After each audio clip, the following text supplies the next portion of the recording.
அரகர நம பார்வதி பதஜே அரகர மகாதேவா. தென்னாடுடைய சிவனே போற்றி, எந்நாற்றவர்க்கும் இறைவா போற்றி. ஜெய் ஆதி பராசக்திக்கு ஜெய். அடையாறு புறமூன்றும் மணல்வாய் விழ வைத்து மடையார் புனலம்பர் மாகாலம் மேய விடையார் கொடியேந்தை வெள்ளை பிறை சூடும் சடையான் கடலேத்த சாரா வினைதானேன்னு திருஞான சம்பந்த பெருமானார்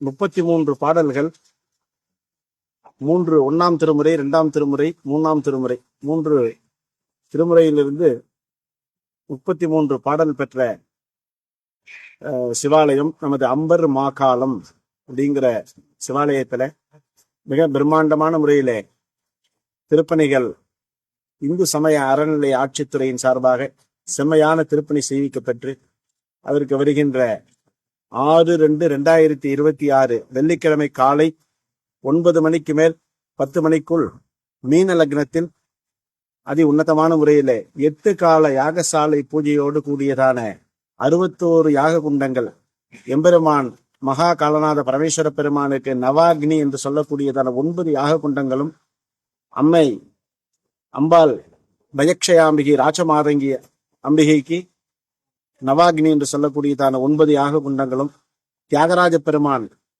9 யாக குண்டங்களும், காளியம்மனுக்கு 9 யாக குண்டங்களும், காட்சிநாத பெருமானுக்கு 5 யாக குண்டம், பஞ்சாக்னின்னு சொல்லக்கூடியதான 5 யாக குண்டங்களும், யோக ராகு யோக கேது என்று சொல்லக்கூடியதான ராகு கேது பகவானுக்கு 5 யாக குண்டங்களும், ஏனைய விநாயகர், முருகப்பெருமான், மகாலட்சுமி, துர்காம்பிகா, நவகிரகங்கள், ஏனைய தெய்வங்களுக்கு உரியதான ஒவ்வொரு யாக குண்டங்களும் மொத்தம் 61 யாக குண்டங்கள் அமைக்கப்பெற்று 8 கால யாகசாலை பூஜையானது அதி உன்னதமான முறையிலே நடைபெற இருக்கின்றது.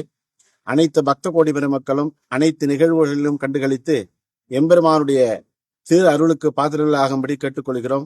இந்த க்ஷேத்திரம் பற்பல சிறப்புகளை, வரலாற்று சிறப்புகளை உள்ளடக்கிய க்ஷேத்திரம். கும்பகோணம் அப்படின்னு சொன்னால் மகாமகம் ஞாபகத்துக்கு வரும். திருவாரூர் என்று சொன்னால் ஆழித்தேர் ஞாபகத்திற்கு வரும். திருமாகாலம் என்று சொன்னால் சோமயாகம் ஞாபகத்திற்கு வரக்கூடியதான ஒரு அற்புதமான க்ஷேத்திரம் இந்த க்ஷேத்திரம். இந்த க்ஷேத்திரத்திலே இந்த கும்பாபிஷேகம் சென்ற 2011ஆம் ஆண்டு நடைபெற்று அதன் 13 வருடங்களுக்கு பிறகு இப்பொழுது செம்மையான திருப்பணிகள் செய்விக்கப்பெற்று பிரம்மாண்டமான முறையில் இந்த மகா கும்பாபிஷேகம் நடைபெற இருக்கின்றது. அனைத்து பக்த கோடிகளும் கலந்து கொண்டு எம்பெருமானுடைய ஆசீர்வாதத்தை பெறுமாறு கேட்டுக்கொள்கிறோம். நம பார்வதி பதஜே அரகர மகாதேவா.